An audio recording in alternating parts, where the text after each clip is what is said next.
La ville Al-Karak se situe au sud d'Amman, sur l'ancienne route des rois. La ville est construite sur un plateau triangulaire à environ 1000 mètres d'altitude.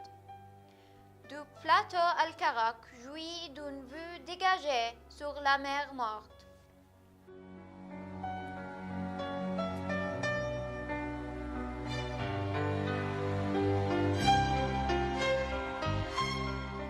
Le site de Karak est habité depuis l'âge de fer et devient une ville importante à l'époque des Moabites. Puis, il semble avoir été soumis à l'Empire assyrien. Le lieu a été occupé par les Nabatéens, et puis l'Empire romain l'a conquis en 105.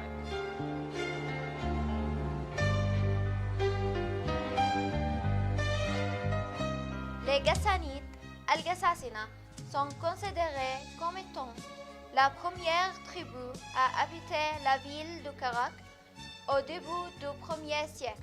La tribu, nombreuse, se compose de plusieurs familles: Taymat, Dmour, Mubaydin, Adaila, Soud.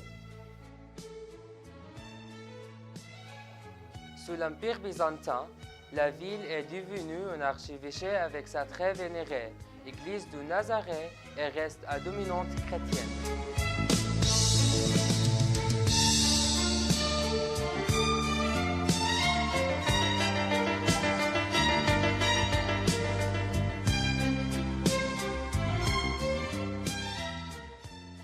À l'époque des croisades, la construction d'un imposant forteresse croisée commence autour de 1140.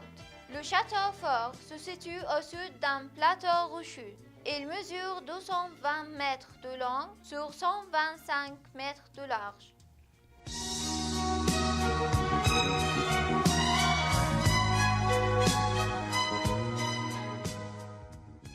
La ville devient un centre urbain important au moment des croisades et de la dynastie ayyubide, auquel on doit les plus importants vestiges architecturaux.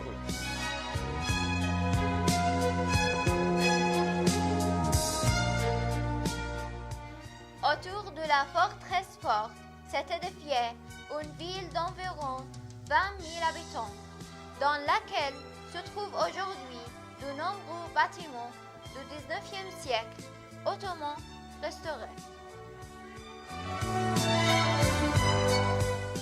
Aujourd'hui, cette ville, le gouvernorat, est d'une population d'environ 250 000 personnes.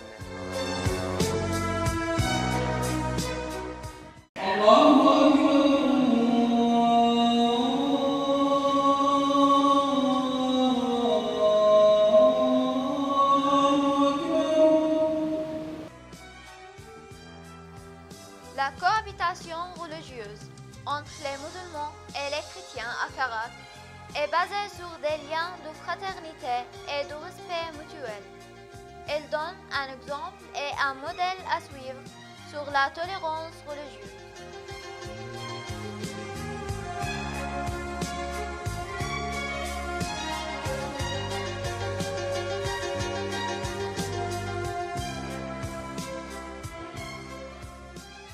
Cuisine, mansaf, rice dish et plat à base d'oignons. Plat typiquement jordanien, considéré comme le plat national de la Jordanie, Al-Karak est connu pour être la capitale de ce plat.